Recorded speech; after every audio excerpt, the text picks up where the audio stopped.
wabarakatuh. Terima kasih kepada Pak Budi atas kesempatannya kepada saya untuk bisa memaparkan paper saya yang sudah saya kumpul di e-learning. Saya Ayu Sinuki Pertiwi dari mahasiswa S2 Teknik Pertambangan dengan angkatan 2025 genap. Mungkin langsung saja Pak. Kita mulai dari judul dari paper ini yaitu analisis perbandingan strategi stripping rasio tahunan dalam menghadapi fluktuasi harga batu bara dengan real option valuation.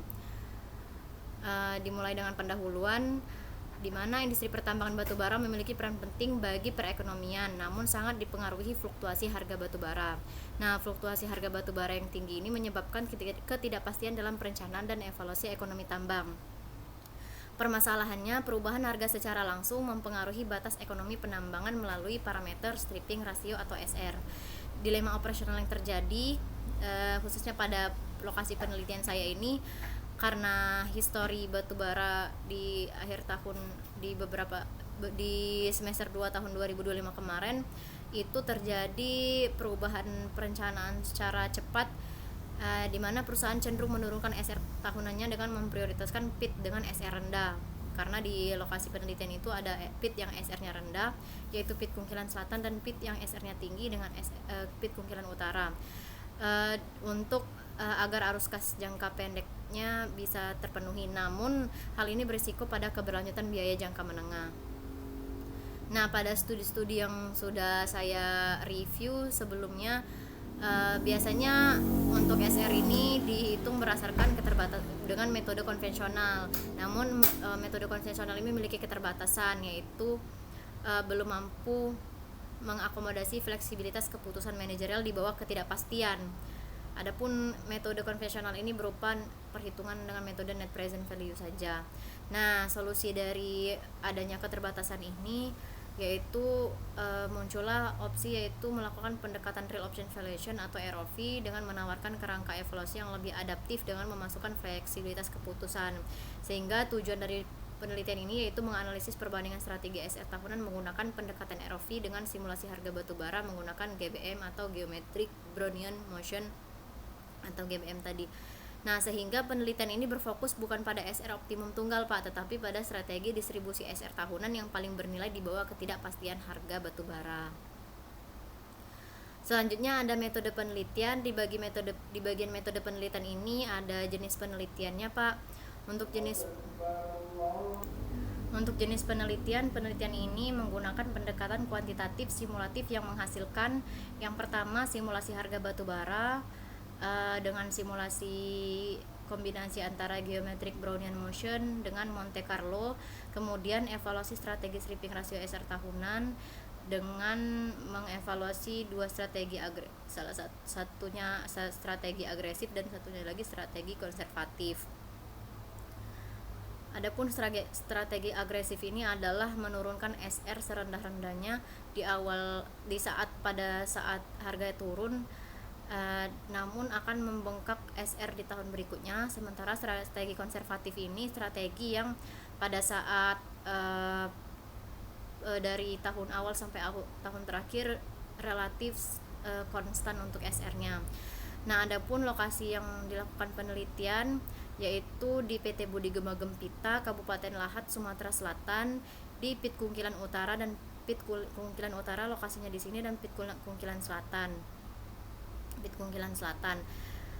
Di mana untuk PIT Kungkilan Utara ini yang merupakan SR tinggi dan PIT Kungkilan Selatan yaitu SR rendah, sehingga dapat menciptakan strategi agresif ini dengan mengkombinasikan dua PIT ini.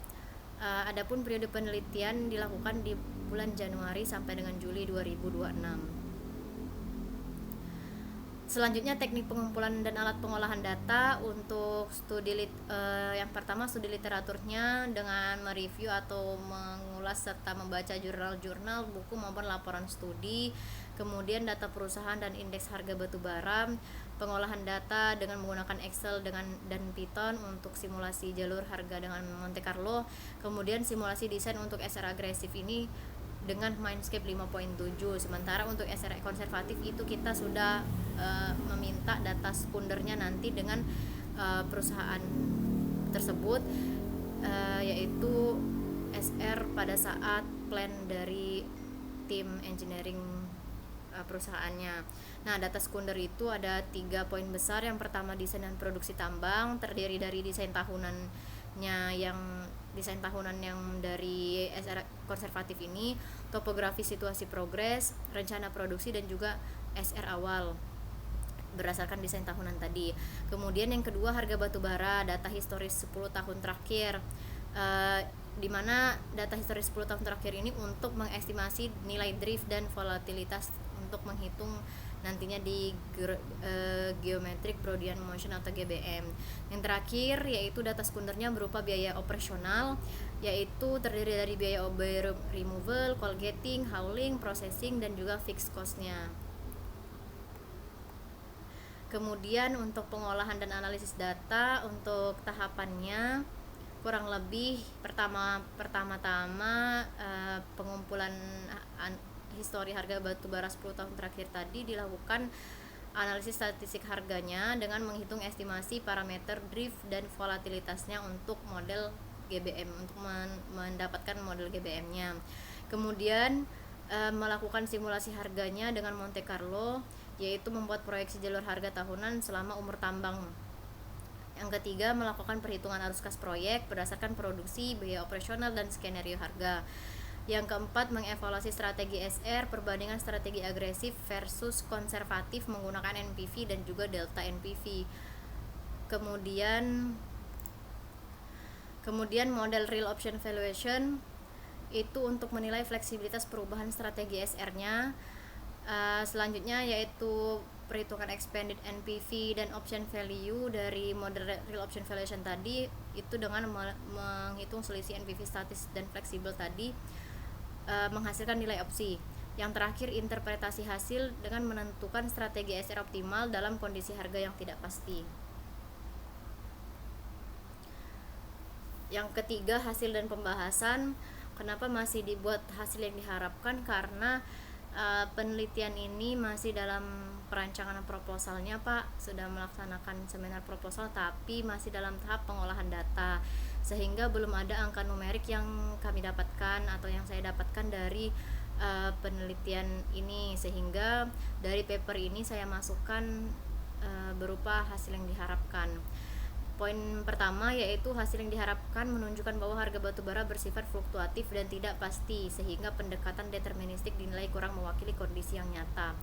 Selanjutnya, strategi stripping rasio agresif ini diperkirakan menghasilkan nilai ekonomi yang lebih tinggi tetapi dengan risiko yang lebih besar pada periode berikutnya.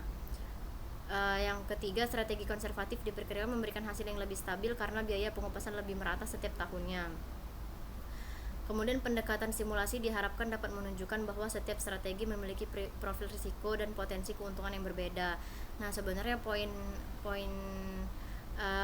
dari penelitian ini yang membedakannya juga dengan penelitian sebelumnya, kita juga tidak hanya angka dari SR, tapi kita mengecek juga profil resiko atau resiko dari adanya kedua strategi tadi, baik itu agresif maupun konservatif, mana yang paling tinggi resikonya.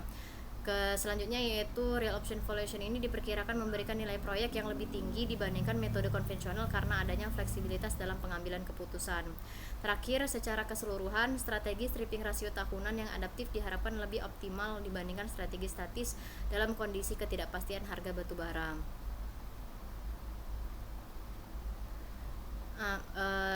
Kenapa tidak saya masukkan kesimpulan di sini? Karena memang kesimpulannya kurang lebih rincian dari hasil yang diharapkan atau hasil pembahasan yang saya masukkan di sini, Pak. Seperti yang saya sampaikan tadi, bahwa pada penelitian saya ini belum menemukan hasil dari pengolahan datanya, sehingga kesimpulannya itu kurang lebih sama dengan hasil yang diharapkan tadi. Mungkin sekian untuk pemaparan dari saya. Kita lanjutkan ke sesi tanya jawab. Untuk sesi tanya jawab sudah saya rangkum 10 pertanyaan dari Bapak yang Bapak upload di e-learning dalam PPT ini, Pak. Untuk pertanyaan pertama, langsung saja pada poin research gap, apa perbedaan mendasar penelitian saya ini dengan studi-studi sebelumnya yang juga membahas stripping rasio dan ekonomi tambang selain dengan penggunaan ROV? Jadi mohon maaf sebelumnya Pak, saya tidak memasukkan state of the art pada PPT ini. Seharusnya saya masukkan sehingga terlihat research gap-nya. Jadi di sini saya tampilkan Pak terkait state of the art saya. Saya untuk lingkup penelitiannya saya bagi menjadi 3 topik utama atau lingkup penelitian. Yang pertama terkait penentuan stripping rasio di tambang batu bara. Nah, untuk bidang yang diteliti saya memasukkan 2 jurnal yang membahas terkait stripping rasio ini. Yang pertama yaitu menggunakan pendekatan tradisional DCF yang cenderung statik dari Jamal M, dan dari Yolanda itu menentukan stripping rasio optimum dalam konteks yang lebih statis dengan harga batu bara yang diasumsikan tetap. Nah, keduanya itu masih membahas SR secara statis. Bedanya untuk kemutahiran yang saya ambil di penelitian ini yaitu membandingkan 2 pendekatan strategi penyesuaian stripping rasio yang konservatif dan agresif dalam kondisi harga tidak pasti sebelum mengevaluasi fleksibilitasnya. Sehingga perbedaannya dengan studi sebelumnya itu lebih menentukan SR itu secara adaptif, bukan lagi statis. Kemudian di lingkup penelitian metode analisa fluktuasi harga batu bara yang digunakan, 2 jurnal yang saya masukkan ini yaitu untuk komoditas batu bara ya Pak, dia menggunakan IGDT atau Information Gap Decision Theory dari Taher Nejat, kemudian dari Putri NA menggunakan model binomial lattice dan Black-Scholes. Sehingga untuk pemutahiran dari metode saya ini yaitu menggunakan simulasi harga berbasis GBM atau Geometric Broad Motion dan Monte Carlo secara langsung ke dalam variabel keputusan operasional SR. Bukan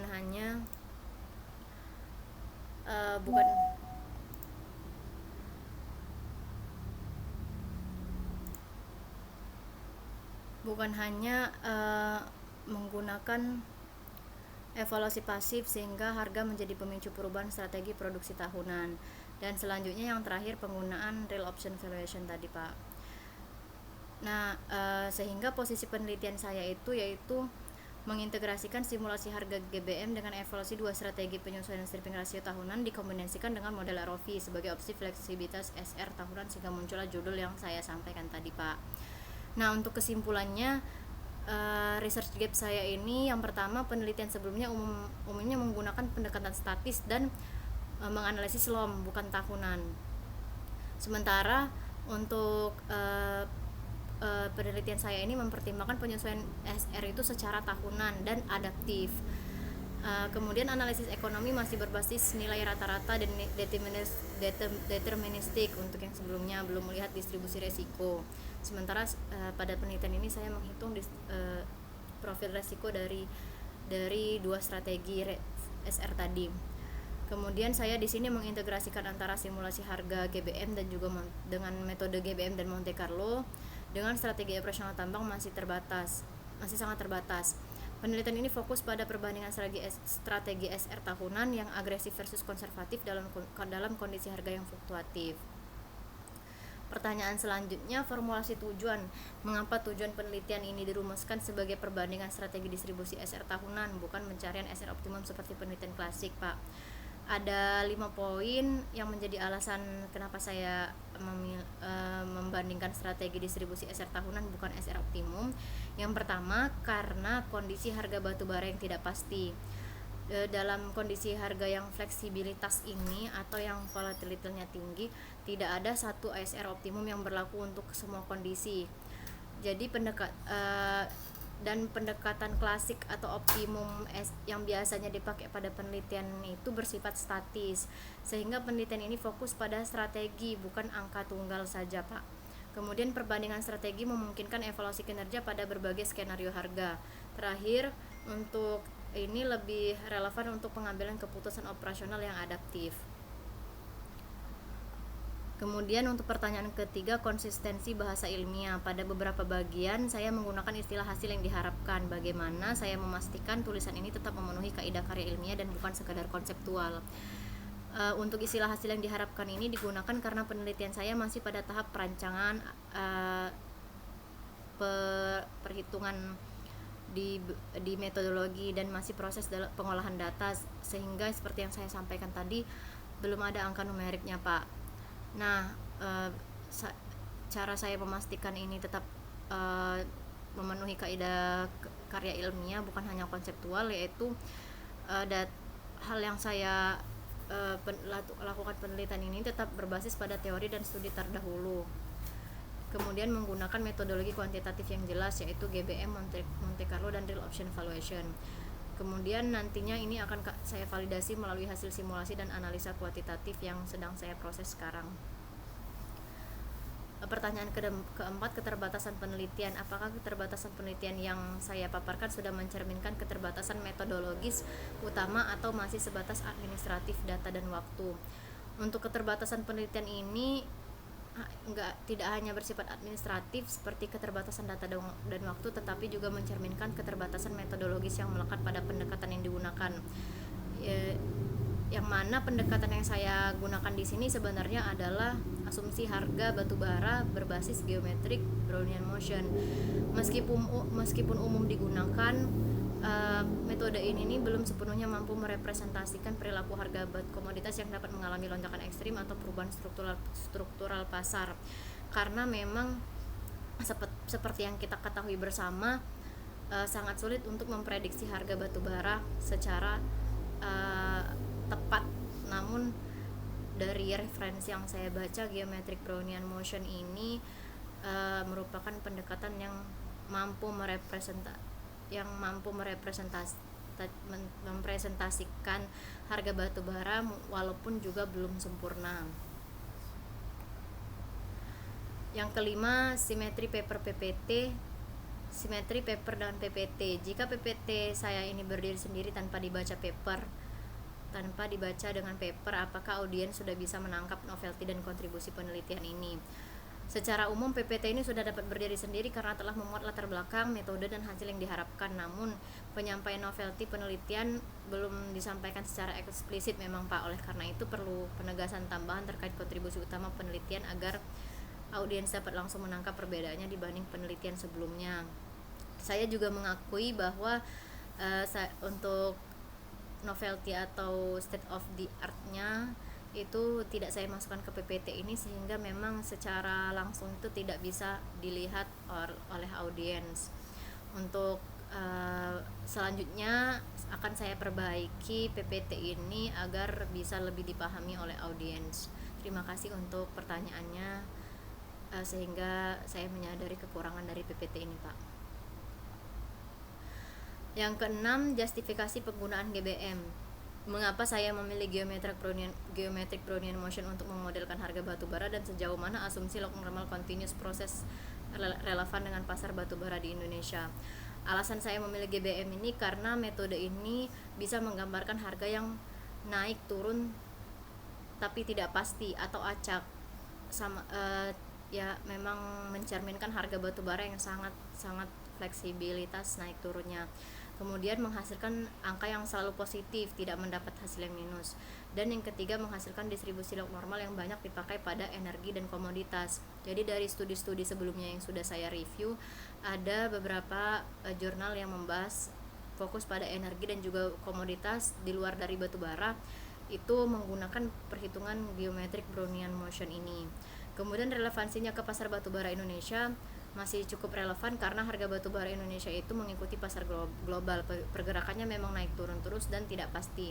Jadi untuk asumsi angka yang acak, berubah, dan tidak negatif ini untuk GBM masih sangat masuk akal. Tapi dari review jurnal-jurnal sebelumnya, GBM ini memang memiliki keterbatasan, belum bisa menangkap lonjakan harga yang ekstrim, misalnya tiba-tiba naik drastis. Kembali lagi seperti yang kita ketahui bersama bahwa harga batubara memang sangat sulit untuk kita direpresentasikan dalam simulasi penentuan simulasi harga batubara. Namun ini tetap dipakai sebagai model yang sederhana, tapi cukup untuk merepresentatifkan dari simulasi SR mana yang memungkinkan untuk bisa kita pakai, yang memiliki resiko yang lebih rendah dan keuntungan yang juga cukup atau tidak merugikan. Jadi metode ini dipilih bukan yang paling sempurna, tapi yang cukup untuk merepresentasikan harga batu bara. Yang pertanyaan ketujuh, validitas simulasi Monte Carlo. Bagaimana saya menentukan jumlah iterasi simulasi Monte Carlo yang cukup untuk memastikan stabilitas hasil NPV dan option value? Untuk menentukan stabilitas hasil NPV dan option value ini, saya menggunakan jumlah iterasi berdasarkan uji konvergensi, di mana uji konvergensi ini yaitu mensimulasikan atau trial jumlah iterasi secara bertahap dan mengamati kestabilan simulasi harga batu bara. Misalnya saya memulai dengan jumlahnya 500, saya cek nilai mean atau rata-ratanya apakah stabil atau tidak, kemudian saya cek lagi di 1000 sampai mungkin bisa di 10.000, sehingga iterasinya dianggap cukup ketika penambahan jumlah simulasi tadi tidak lagi menghasilkan perubahan yang signifikan atau rata-rata atau mean dari harga batu bara yang sudah stabil. Dengan demikian jumlah iterasi yang digunakan telah mampu merepresentasikan kondisi simulasi secara stabil. Pertanyaan ke-8, perbandingan strategi agresif versus konservatif. Apakah perbedaan nilai ekonomi yang muncul lebih dipengaruhi oleh strategi SR atau oleh skenario harga hasil simulasi? Untuk perbedaan nilai ekonomi yang dihasilkan ini sebenarnya tidak bisa dipilih antara lebih dipengaruhi oleh strategi SR atau oleh skenario harga batu bara, Pak. Karena nilai yang dihasilkan ini tetapi juga oleh nilai yang dihasilkan ini, misalnya harga itu menentukan nilai dasar proyek. Jadi ketika kita memasukkan nilai harga, artinya akan terbentuk sebuah pendapatan. Sedangkan strategi bagaimana nilai tersebut dimaksimalkan dan bagaimana risiko didistribusikan. Jadi perbedaannya, kalau harga ini untuk menentukan nilai dasar proyeknya, sementara strategi SR ini menentukan bagaimana nilai tersebut dimaksimalkan dan bagaimana risiko didistribusikannya. Jadi hasil yang diperoleh dari kedua faktor, baik itu strategi SR maupun skenario harga ini, merupakan interaksi yang saling berhubungan. Pertanyaan ke-9, interpretasi nilai fleksibilitas atau option value. Dalam konteks operasional tambang, keputusan manajerial apa yang secara nyata direpresentasikan oleh option value dalam penelitian saya? Dalam penelitian ini, option value merepresentasikan nilai dari fleksibilitas keputusan operasional tambang, khususnya dalam menentukan distribusi stripping rasio tahunan. Secara nyata hal ini tercermin dalam kemampuan manajemen untuk menyesuaikan strategi penambangan. Seperti yang saya sampaikan sebelumnya, karena pada daerah penelitian ini memiliki 2 pit yang bisa sangat fleksibel dalam penentuan SR, sehingga dari pihak manajemen juga cukup ekstrim dalam meminta penurunan SR, sehingga dari penelitian ini diharapkan bisa memberikan insight kepada manajemen bahwa apakah dengan menurunkan SR se-ekstrim itu resikonya lebih menguntungkan, profil resikonya seperti apa, apakah bisa lebih menguntungkan atau bahkan sangat merugikan, bahkan bisa menyebabkan kolaps di kemudian hari. Jadi hal ini bisa memberikan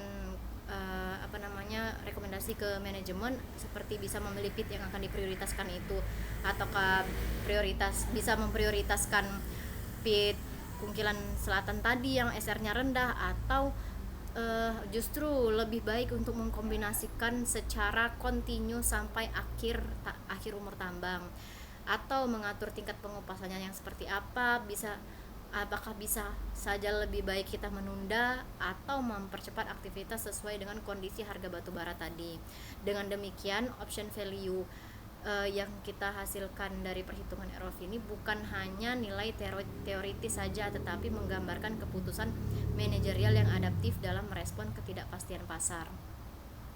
Kemudian pertanyaan terakhir, implikasi pengambilan keputusan tambang. Jika saya adalah perencana tambang, pada kondisi harga seperti apa strategi agresif justru sebaiknya dihindari meskipun secara NPV terlihat lebih tinggi.